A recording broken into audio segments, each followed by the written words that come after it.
Yeah, yo, it's this cat at NWA that I call Tom. We call him Tommy. Oh Like yeah. his name Jordan Clearwater, but we call him Tommy, bro. You know what I mean? 'Cause like when they put us together, the first thing I was thinking, I was like, oh man, we Ghost and Tommy, bro. There you go. We definitely Ghost and Tommy. And then like every chance I get, man, I try to borrow elements of power, man. That stuff is fun, man. I've seen it. That stuff is What up? It's your boy Blue Magic, owner of For Your Wear and one half of the Mixed Tag Show. Now, I know you've seen the announcement for some of your favorite podcasts in wrestling. I've decided to expand my business to become a vendor so that people from the wrestling community have a better way to communicate with some of their favorites. So check out foryourwear.com and see if your favorite podcast on wrestling has partnered up with me. If not, let them know that they should. Also, if you're looking for a vendor for your merchandise, reach out to me at Blue Magic Grind, spell how it's down on Twitter or Instagram, or at For Your Wear, FORURWEAR, on Twitter and on Instagram. Shout out to Brian H. Waters and Breaking Through Glass Ceiling. Their merchandise are already up, and they're one of the first ones that supported, so go support them. Alright? Peace. The wrestling business is something that a lot of people really don't understand. And sometimes it's very complex. It can be like high school. You say the wrong thing, you can get heat. You say the right thing, you can go a long way. Well, today, in this very special, first time ever crossover edition of Wrestling for the Culture and Breaking Through Glass Ceilings, I bring on my good friend Black G's. G's is someone who's been wrestling for over a decade, and he's been someone who has been in many feds, or for people who do not know, many wrestling companies. Currently, he's signed to NWA, where he's allowed to express his creative freedom. He's somebody that I call one of the best people on the microphone. If you're a wrestler and you want to learn how to cut a good promo, that's somebody you should study. He's also delved into some acting. Him and a good friend of mine, previous guest, Amber Rodriguez, recently did a short film called Church Tax, a series that can be found online on Instagram or YouTube. So, ladies and gentlemen, here is my conversation with Black G's. All right, ladies and gentlemen, this is a first time ever crossover show as we are airing on both the Wrestling Realm as well as the B Waters Productions channel. And what better person to bring on for this very first time ever than the one and only Black G's, as we bring to you Wrestling for the Culture and Breaking Through Glass Ceilings. G's, how you doing, bro? what's going on, man? I'm doing good. Thanks for having me, my man. Oh, absolutely, man. Like, man, last time I interviewed you was like 2012, back when I had another radio show long time ago, and Yeah.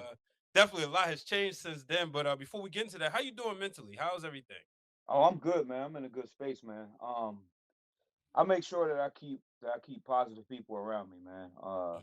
Like like a few years back, I was sort of like I sort of had a reputation for being angry all the time, and you don't want to be that way because that just affects everything in your life and it affects it in a bad way. So the best thing to do is to eliminate the negativity from your circle. And when I did that a couple years back, Mhm. that's when good things started to happen more and more.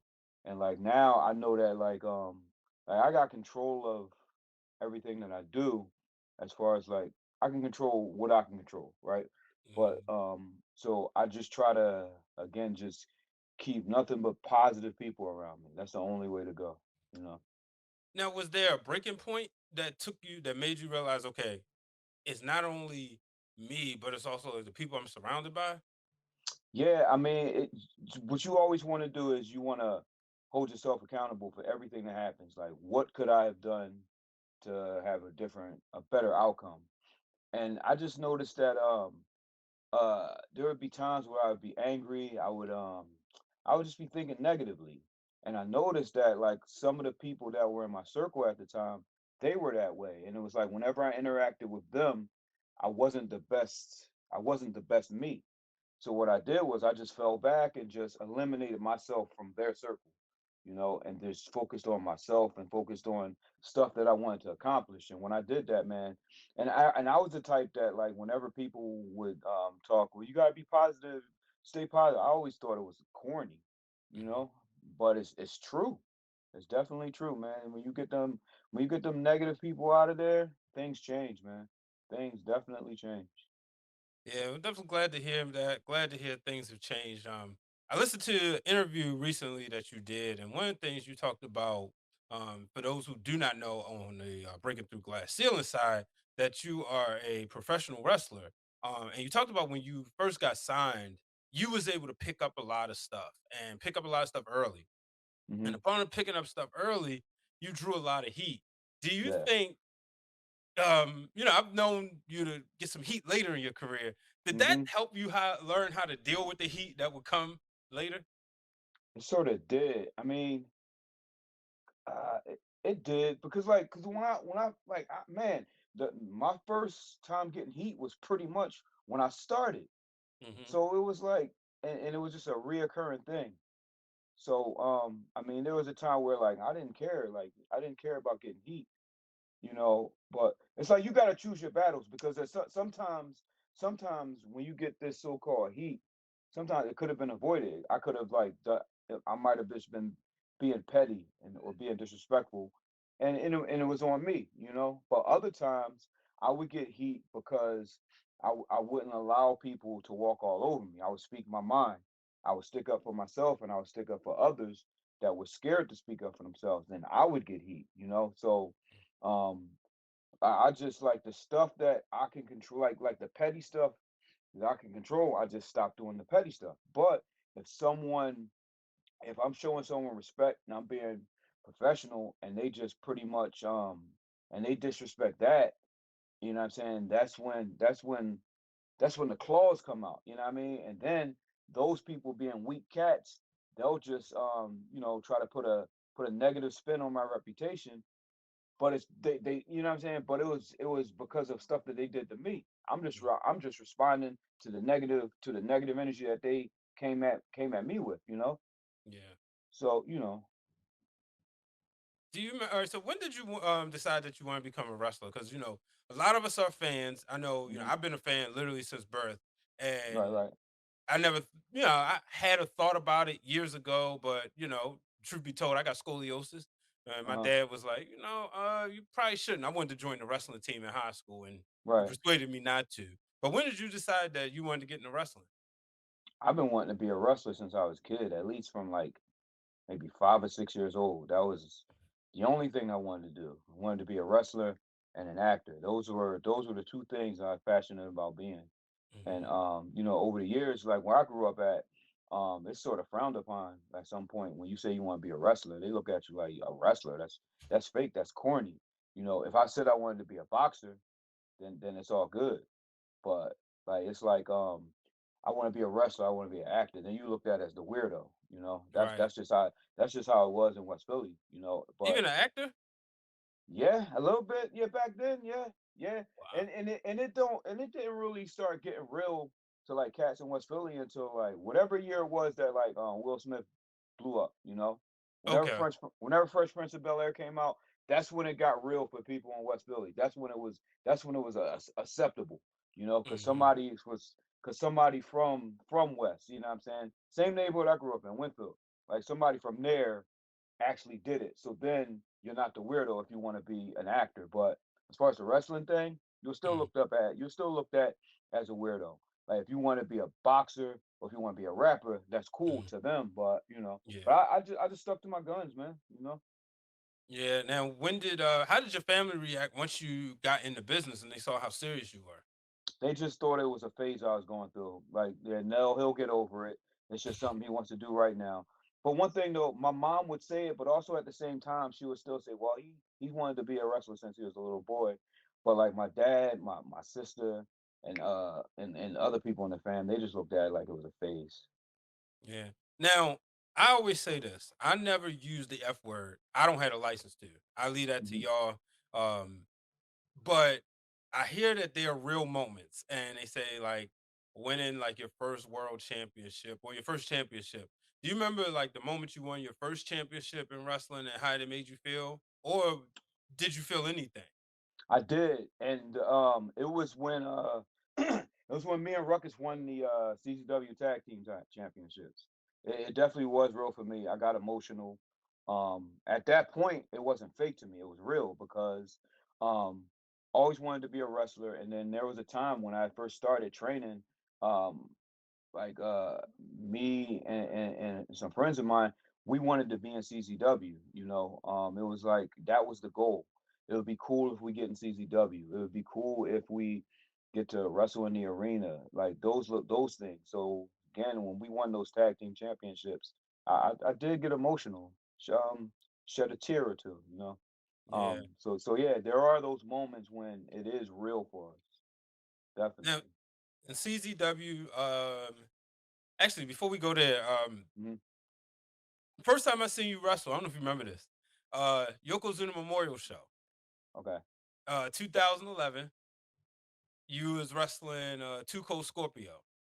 Okay, okay, I remember that. I Yeah, remember that that. that was because like that was when that's the early days of the wrestling realm, and I remember like I had met Ruckus in like 2005, 2006. Uh-huh. And MCW. Then I kind of like not went, just schedule. I didn't go to a lot of indie shows, but I Yeah, would keep up yeah. on the internet. So Mhm. I had always saw you on the internet and I saw Yeah. your moves, but that was the first time I got to see you in person.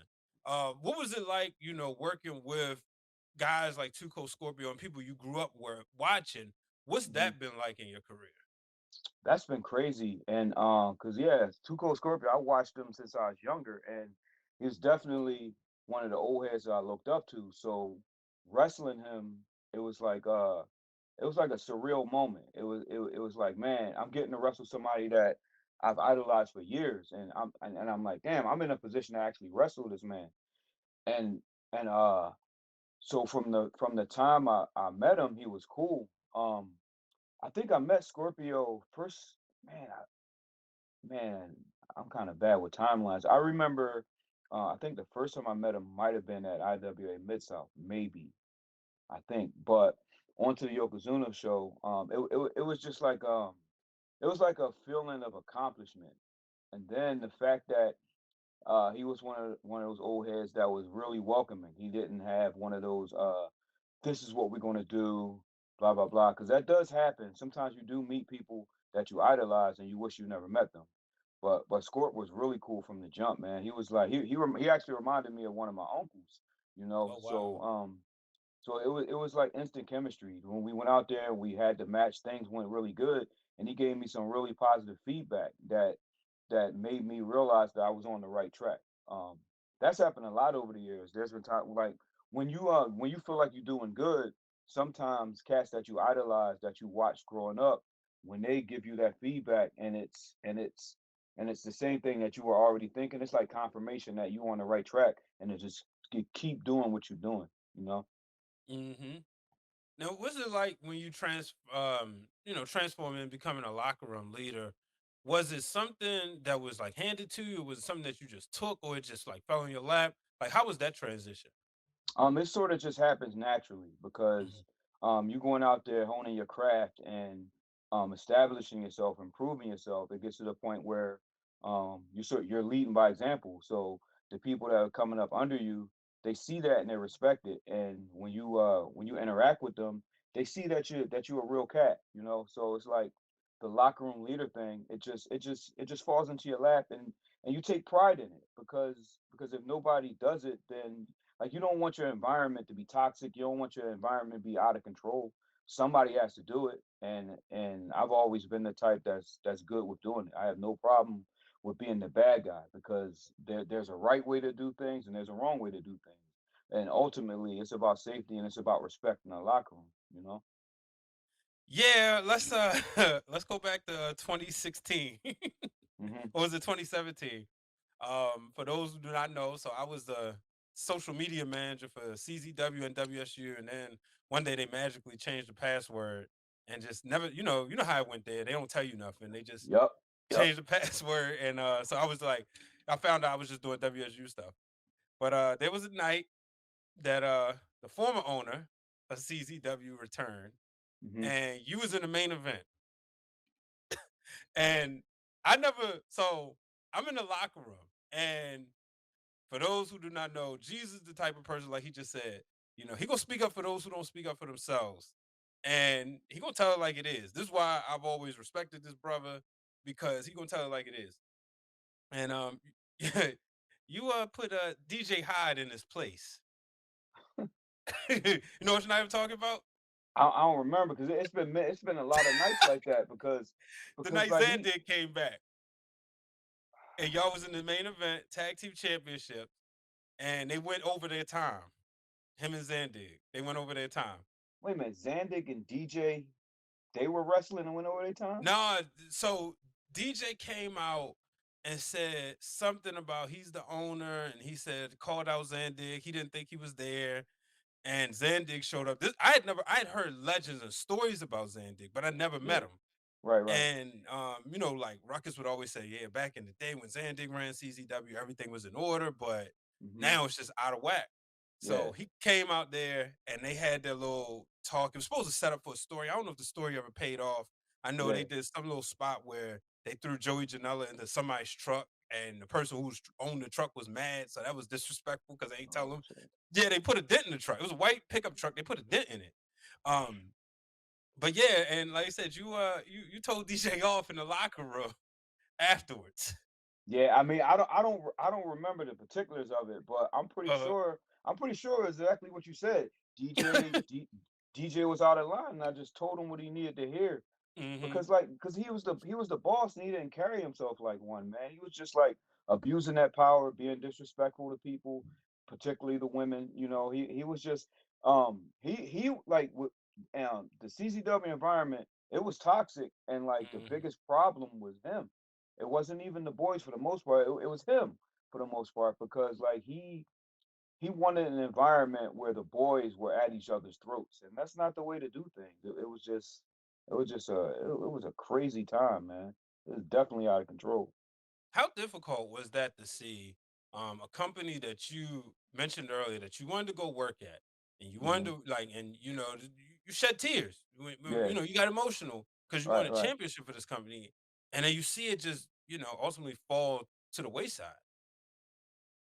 I mean, it was pretty bad. There was a lot of times where I wanted to leave way before I actually did, Mm-hmm. but I stayed because I still had love for those letters. It was just like um I don't really know how to describe it, but it was definitely a situation where I had faith in it getting better, and it was never going to get better. You know what I mean? So I actually should have left years ago to instead of putting up with the drama, you know. And then a lot of it was like it was like if I leave, then the people that don't speak up for themselves, they gonna be going through it. So in a way, I'm like, man, I gotta stick around because if I'm not here, who's gonna look out for them? You know, Mm-hmm. so I might have even been like screwing myself over because I'm worried about everyone else when I should have just left. But then I would have felt like I'm being selfish. You know, it was weird. It was like a lot of it was a lot of emotional. It was a crazy time. You I'm know. glad you said that, especially for the people out there who's listening that's not really into wrestling, but you know, dealing with this on a 9 to 5 shoot job or Hmm. in their career, whether it's in media or whether it's in music or accounting or banking, Right. where sometimes you do stay in a place where you because you want to help out the next generation, you want to essentially protect those. When do Right. you know that it's time to move on? When I knew it was time to move on when I would be doing shows at CZW and I had no interest in sticking around to watch the entire show. Wow. Before let's say like even if I was first match on the show, I would love to be there so much. I would just love it so much that, you know, I did my match, got paid or whatever. I can leave, you know? Mm, But I would stick around and watch all the matches and give feedback to people, you know, and just like listen to see what's going on and give suggestions, all of those things. I was like completely dialed in, like, you know, flying the CCW flag. When it wasn't like that anymore, I knew it was time to go. I would have matches. If I was first, I would have my match, politely ask for my payday and leave. Or if I was scheduled to go on late, you know, I would ask, hey, if it's okay, can my match be moved up? You know, because I just mhm. didn't want to be around it. I was done with it. That's when I knew it was time to go because I didn't care. I didn't care about anything other than what I was doing. Like if I heard some disrespect going on, yeah, I would still step in. But at the Yeah. same time, I was like, I'm done with this place. And then once I left and didn't look back. Man, and before we leave CZW, I want to talk about, you winning the world championship. Hmm. Especially being, I remember when, oh man, I want to say it was when Gresham won. Hmm. You tweeted out all the black champions, Right, and it right, wasn't that long of a list. What did right. it mean to win the title and to be, among few black wrestlers who's won the CZW World Championship? Well, as far as winning it, it was a great feeling because, um, like I said, I didn't get trained at CZW. CZW wasn't the first place that I wrestled for, but it was the first company that I had a passion to get involved with. And Hmm. it was like once I got there, I pretty much started from the bottom, first match on the card, and then just earned my way to the position that I ended up getting into. So it was a feeling of accomplishment, you know. So it was a great feeling. And then as far as like there's only been a few black champions, that was definitely a proud moment. You know, with Ruckus being the very first man, as he should have been. Ruckus CZW legend, you know what I mean? And it just felt good. Like I was the second. It felt good to be in that same club as Ruckus, you know. And then the guys that won it after Ruckus and I, like like my thing was to welcome them in because it was a great club. Ruckus, myself, Gresham, Leo Rush, Shane Strickland. You know what I'm saying? That's five. That's five great performers that hold the distinction of being black CZW world champions. It was a great feeling. You know, it was definitely great. Yeah, definitely, man. And it's amazing. Moving on. Okay, folks, now you can own more Breaking Through Glass Ceilings merch. Not only can you get the Breaking Through Glass Ceilings t shirt, but also the No Ceilings Above Your Success t shirt. Visit foryourwear.com/Brian H. Oh, did I mention we got hoodies now? Y'all know it's hoodie season. So, fellas, grab your hoodie, get an extra one for your ladies as well. This is summer of 2012, Uh huh. where you had your run. Oh, it was a 6-week course. You was on WWE, WWE, Ring of Honor, and Impact. And I know for Right. the Ring of Honor show, that's one of my favorites. If you remember, there's a photo of you, Mia Yim, Ruckus, Homicide, Oh yeah, yeah, yeah. and Blake took the photo. And one of the reasons why I love it, because that was like my birthday weekend. And I Oh, started nice, my nice. birthday weekend at the show there. And then that next day, we went to the Briscoe show, Mm-hmm. if you remember, down in Delaware. Yup, Uh, yup, yup. yeah, so that was like one of the best times ever. But just talk about that weekend and you know, being, you coming up in your career and wrestling in all these different places, being on TV, Mm-hmm. and then even, just to keep it 100, not really jumping right in and signing a big contract, but staying Right. the course. Like, how did you keep your mind to stay the course? Because it seemed like at one point it's like you real high, but then it's like, Yeah. not your time yet. How did you stay the course? It was just a passion to get better. The passion, like one thing about me is like I'm patient. And that Mhm. came from like years of being impatient. But with wrestling, they say that it's a marathon, not a sprint, and that's definitely true. So like I always, as far as wrestling goes, I always look at it like I always have more to learn. I can always be better. So when things aren't happening fast enough, yeah, there's those times where I get frustrated, but at the same time, I'm like, the time that it's taken for me to get to the ultimate place that I want to get to, I could be learning more. I could be getting myself even more ready so that when the time comes, there's no holes in my game. You know, Mhm. I'm going to be able to go there and stand out in every situation that I'm put in. Um, so like and going on to that whole WWE Ring of Honor Impact thing, that was real cool, man. I mean, I did think that I would end up being in one of those companies, you know. I really didn't think that I would end up being in WWE, you know what I mean? Okay. Because like I just looked at it like it's not going to happen. It's not my time. There's always going to be the size issue, you know. It was probably a lack of confidence at the time, you know what I mean? But I would have thought that I would have ended up in Impact or Ring of Honor, you know. But it was really cool, man, and it was something that nobody can take away from me, man. That was a special time. Like a lot of people haven't done that, you know. So Right. that was really cool.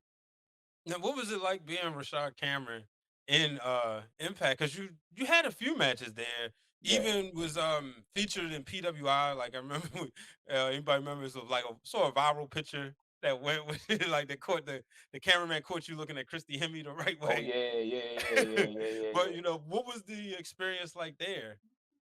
It was pretty cool, and one thing about it though is that when I was there, I had the mentality of I'm happy to be here. I didn't have like that.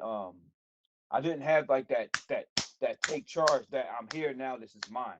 Mm, And if I would have had that philosophy, maybe I would have gotten signed. I don't know, but things happen for a reason, and I didn't get picked up, but it was a learning experience. I learned TV a little bit. It was pretty cool. Now, as far as the Rashad Cameron name though, that was the name that I chose. okay. We couldn't use our indie name, so we had to come up with different names. So I went with Rashad Cameron, like that, and like a lot of people pretty much crapped on the name because they thought TNA gave me the name.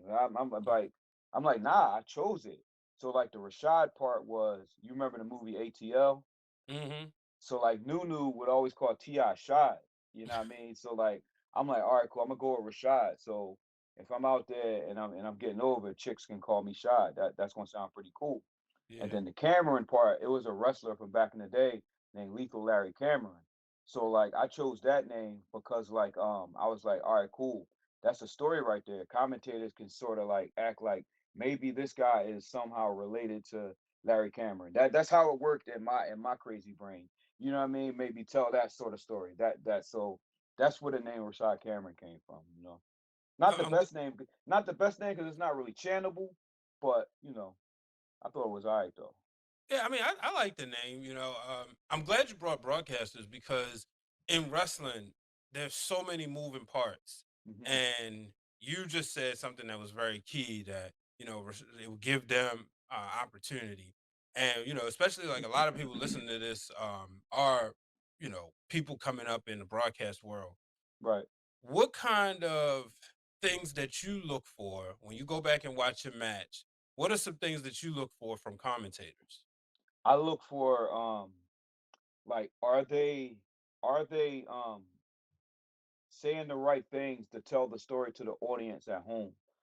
So a lot of times, like when we're wrestling in the ring, some people they can't relate to the moves, but if the commentators are like wording things in a particular way, then people can understand the story. So that's what I look for.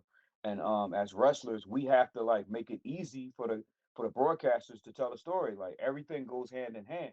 So if we're doing our part to make it easy for the broadcasters to tell the story, that's going to make it easier for the audience to relate to it and get into it.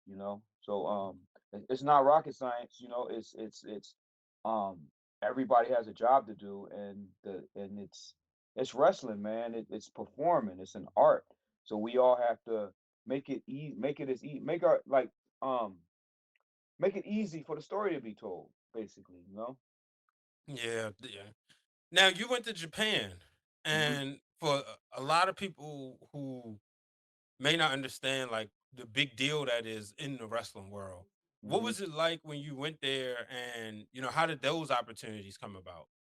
Oh man, so when I got into wrestling, the only goal that I had was to go to Japan, and that came from like once I got my hands on old school New Japan junior heavyweight wrestling, the junior heavyweight division of the '90s. That's when Guerrero was Black Tiger. That's when Benoit was there, Malenko, Jericho, Liger, of course. You know what I'm saying? All the legends of that division.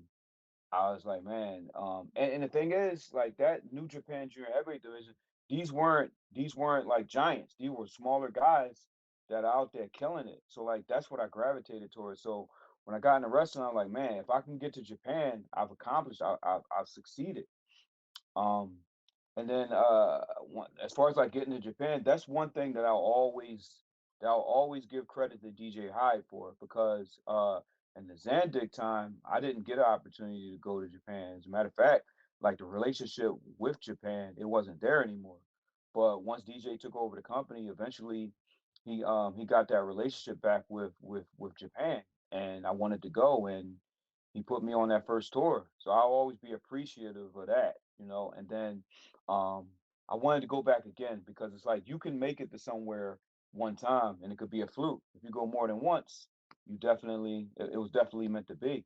So, you Mhm. know, I got two opportunities to go to Japan, to Big Japan, and it was definitely I checked that off my bucket list and it was a dream come true. Like I accomplished that ultimate goal that I had, you know, to go to Japan. But you know, you accomplish that goal and then as you go, you get more and more goals. But that was Mhm. definitely a big goal that I wanted to accomplish, and I did it. Did you get a chance to go like touring or go see the scenery out there? Yeah, I did. I did. And man, Japan is the cleanest country I've ever been to, man. Like, I Really? mean, yeah. Yeah, like when I was there, I haven't been there in years, but when I was there, you didn't see, you know how it is in the city. At least I know how it is in Philly, you know what I mean? I'm from Baltimore, so. I've been to Baltimore, you know what I mean? So trash everywhere is crazy. And you don't Mhm. see that in Japan, man. It's clean as hell. You know what I'm saying? And you know, people were polite. You know, there was some that was just looking at me kind of like I'm, you know, like I'm the, you know, you know. But but Japan was really cool, man. I loved my time there. It was real cool in Japan. Yeah. Now, people can catch you on NWA. Hmm. What? How did that come about? I know, like one day I saw you make a post and you was there, so I marked out. But how did the opportunity come about? Man, two people, man. Homicide. Homicide is somebody that's been my mentor for years. And when he got into NWA, he became like he came when he got into NWA, he was there as a wrestler. Then he transitioned into being a wrestler and an agent. You know what I mean? And Mhm. Homicide recommended me to them. He recommended me to Pat Kenny. Pat Kenny I met in my time in Impact, and Pat was always good to me. You know, um, Pat was someone that was really recommending Impact to sign me at the time. It didn't happen, but I had a good relationship with Pat. So Pat reached out to me, offered me the dates, and I was like, hell yeah, let's do it. So when I got there, Pat told me that he sent one of my promos to Billy Corgan. Billy Corgan loved it and was like, "Yeah, let's get him here," and it happened. So, Homicide, Pat Kenny, and the boss, Billy Corgan. You know, can't have a better supporting support system than that. You know. Then we got to Mhm. NWA, and we just did our thing and took off. They gave me the opportunity, no promises, but they gave me the opportunity and I did my thing. And NWA is a place where we get a lot of creative freedom, and it's a platform where all of us we get a chance to we really get a chance to hone our craft and get things done. And I love it there. Great locker room. There's no drama. At some point, like everybody in that locker room, at some point they've been the type that weren't given the best opportunities. Mhm. Like we all have a chip on our shoulder, but in a good way. We all want the company to do good. We all want each other to do good. You know what I'm saying? Again, man, it's one of the best locker rooms I've been in. Wow, that's always great to hear. Hmm. Um, you're one of the best. Shout out to Amber Rodriguez, great friend of ours. She always Yep. talks about you being her mentor, and especially when comes to cutting promos. Like Hmm. I've even heard her tell other people to study you when it comes to promos. Who is some of the people you looked up to when it comes to cutting promos, and how did you get so good at it? Um. So like promo people that I idolized over the years was New Jack was one. Okay. Um. Tully Blanchard, obviously Ric Flair, Jake Roberts, all the legendary promo guys. But as far as like when I like with me years ago, uh I was able to, you know how you in the back chilling with the homies and you just being silly or whatever. I was able to do that. But when the camera was turned on, I'd be shy and I couldn't do it, you know. But what happened with me was and then also after years of being in blackout, being around Robbie Marino and Eddie Kingston, Oh, um definitely. I had no choice but to get better just by Mhm. watching them. You know what I mean? Um, so I had a tryout in Florida for WWE. I can't remember what year it was, but whatever year it was me, it was Adam Cole, Greg Excellent was there, DJ was there, and we had a point where everyone was given promo time, 1 minute promo, and it was my turn, and I dropped the ball completely. It was Mhm. embarrassing as hell, embarrassing. So I was like, man, when I get back to Philly, my homework to myself is to get better at promos and to knock them out every time I do it. So then when I got back to Philly, that's when I started just doing promos, man. Like any show that I was on, can I do a promo? Because like the only way to get better is to just keep doing it and put yourself in the uncomfortable positions to where you either sink or swim. So like that's where it started, and then like it like and on and on, I just got more comfortable and more comfortable. And then as far as like the promos, I would think about the negative stuff, like um people saying that I'm unprofessional, like anything negative, like all of the heat over the years, all of the slimy stuff that people would say to me, I would just use that as fuel. You know what I'm saying? When I hit my promos, and that's been the mentality ever since. Now, like I love being a promo guy. Like it's the best thing. I think that's my biggest strength. That Okay. and character. Promos is definitely my wheelhouse, man. Ladies and gentlemen, if you would like to support the Wrestling Realm, head on over to WrestlingRealm.com and grab you a t-shirt. We got t-shirts, we got hoodies. One of the hits, the Proud Wrestling Fan shirt. We got the DX style Wrestling Realm shirt. And of course, we got the OG logo. So go to WrestlingRealm.com and get your merchandise today. Now, Definitely. has there ever been a time when you've been out there cutting a promo with a live mic and you're like, "Oh, I probably shouldn't have said that." There's been times, but there's been times, but like the thing is with promos, you gotta be quick. So like, if you say Mhm, something, you gotta be able to like be quick and like save it before. Like if you say some wild nonsense, you know what I'm saying? You just gotta be quick so you don't get canceled. You know what I mean? So you don't piss off the wrong person. You mhm. know, you just gotta be quick with it. Yeah. Now, one of the things we seen recently, you and Amber, and shout out to Coltrane, y'all put together this short film, Right. and talk about that process and the idea of putting together a short film, and going through with it. Like, how did that come about? What's been some of the things you've been enjoying about it? I enjoy everything about it, and the thing is, like, you touched on Amber. Amber is one of the best females at cutting promos. I shouldn't even say females because Amber would slaughter a lot of dudes out here when it comes to Facts. promos, bro. So like me and Amber, we think alike. You know what I mean? I think we both want to be at the highest point in wrestling and also acting. So like we click. And it's the same thing with Coltrane, man. Like over the years I was doing all these promos and I was like, man, I'm missing something. I'm Hmm. missing something that's gonna like make my stuff just reach out and grab someone. And then it was just like when me and Coltrane met and we started working together, that was it. You know what I mean? We just clicked because we all think alike. We watch the same movies. We got the same mentality. So it was only right for all three of us to link up and do this short film. And so far it's pretty good. And it's good because like yeah, we all in the wrestling space, but what we're doing like when you watch it, you don't think these are wrestlers. These are people in the wrestling space. Like you can look at it, you look at it and be like, man, this is real. This is like real stuff. This is something that like 50 Cent could see and be like, yo, I want all three of y'all as part of the Power Universe. You know what I'm saying? So it's real cool, man. The process is easy, man. We put our brains together, you know what I'm saying, and we make it happen. You know what I'm saying? And Hmm. Church Tech so far has been great. Amber Rodriguez's screenwriting debut, and she hitting a home run with this, man. You know. Yeah, absolutely. It's funny because you must have knew I was gonna go there before we get out of here. We gotta go into power. Hell yeah, First, hell yeah. first and foremost, if you was to be casted, if any of the actors was to play you, who would you want it to be? To play G's, Yeah, play G's. man. Is this like people that's in power or just anybody? No, that's in power. Let me see. Um, I'm gonna be Ghost, bro. Okay. It has to be Ghost. And then Ghost. mhm. Let me see. Who else? Who else? The Ghost or Tate. Oh, okay, Either yeah. Ghost or Tate, bro.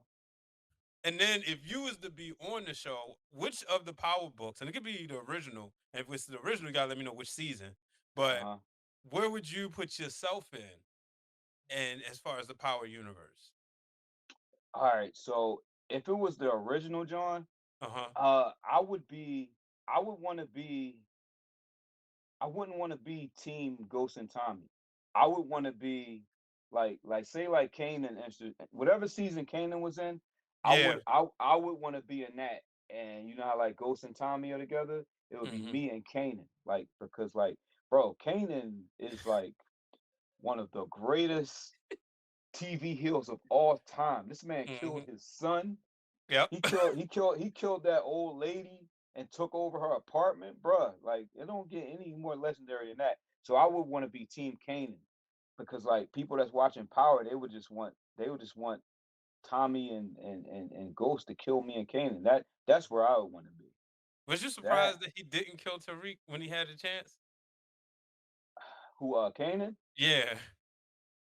In a way I was, but at the same time, like the way they was telling the story, it was like Kanan, like Tariq got into Kanan's head because like Kanan killed his real son, but it was like Tariq ended up being the son that he always wanted.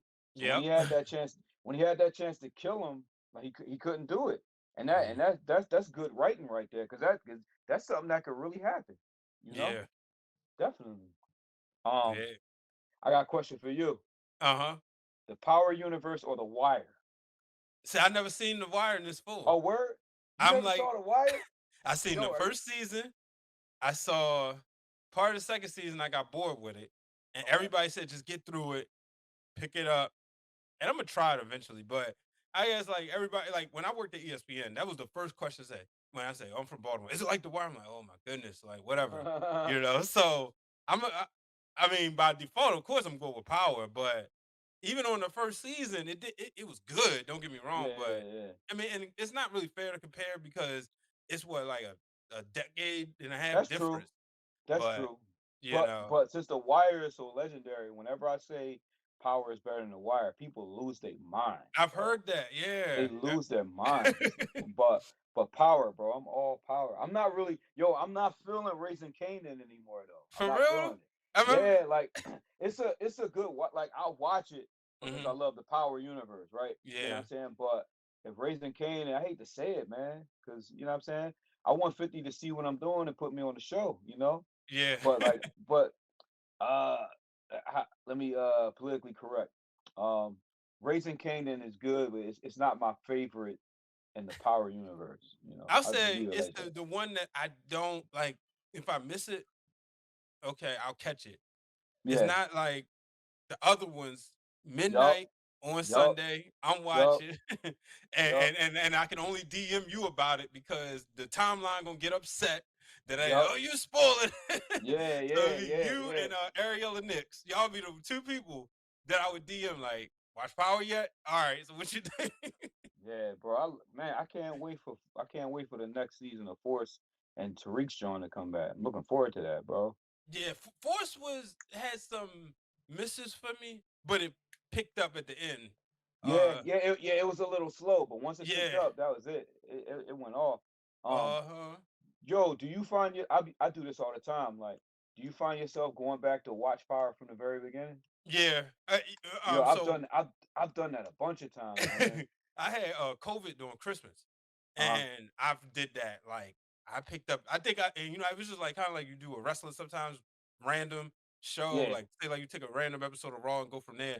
I did yeah. like the middle of season, like the beginning of season two, and then Hmm. just followed it through until like I think I was better.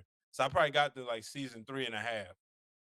Yeah, man. Like it's crazy, man. Like the writing, the stories, the acting, Mhm. man. To me, it's the perfect show, man. It's like Yeah. it's perfect because like it's been on for how long, and like I can still go back and watch it from the very beginning, like I never saw it before. Your tweet, It's you crazy. and my boy Nick Bedford, Uh-huh. one of the producers in Virginia, y'all, and I was in Connecticut at the time, and Hmm. this is when it would come on Saturdays, Yeah. and y'all was tweeting about power. I'm like, what's this power thing? Yeah. And that's how I got hooked into it by y'all Oh, for tweet. real? Oh, Yeah, okay. and Okay. it was like I think it was by like episode 3 or 4, and then Uh-huh. that's when I started watching. And then somebody told me at work It was like, yeah, you know that you can watch it on Saturday morning. Like at this time, it was like Friday night at like 11:59 or in the Saturday morning. I was like, Yeah, what? They said, yeah, just go on demand, and that's how I got hooked. yeah, But yeah. yeah, your tweet, man, the reason I got hooked, and Yo, uh, I thought you was on it just like everybody else was. I didn't know it was a tweet that started it for you. yeah, it was like, Yeah. see, it was still season 1, but it was like episode Okay. 2 or 3. Got you. Yeah. Got you.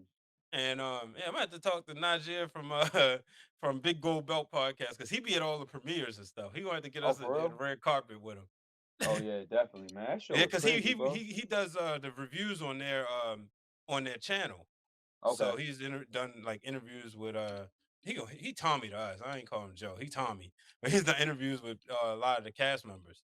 Yeah, yo, it's this cat at NWA that I call Tom. We call him Tommy.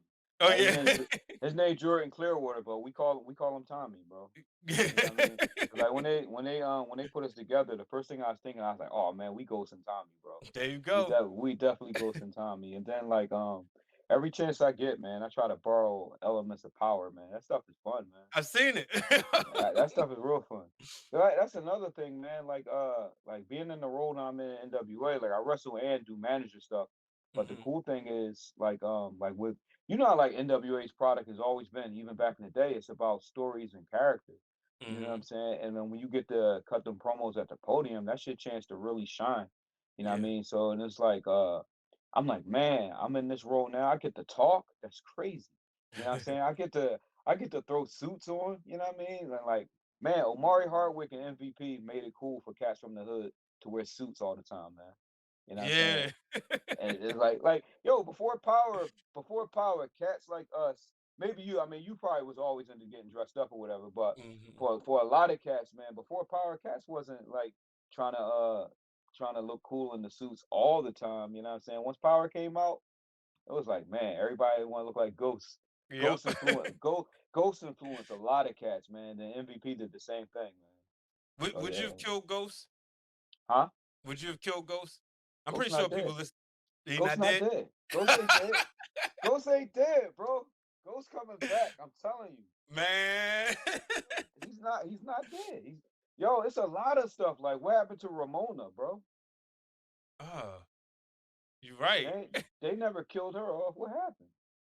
That, Hmm. it's a lot of story that they can still tell. But Ghost not dead though, bro. Ghost gonna definitely come back. Man, when Angela died, that hurt. That hurt. I was Team Angela over Team Tasha, and I caught Yeah, heat from that, me but too. Yo, so did I. So did I. because I Yo, was I like, caught. she wanted the best for Ghost. Tasha wanted to Yeah. still keep him on that same level. Angela wanted Yo, him to elevate. what character was your favorite that got killed off? Well, what was your favorite killing off? If that makes sense. Ooh. Man. We you talking about like one that made me like get it real excited.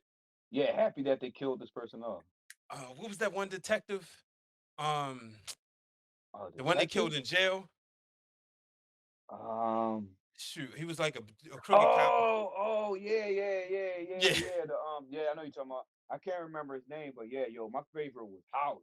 She had to go.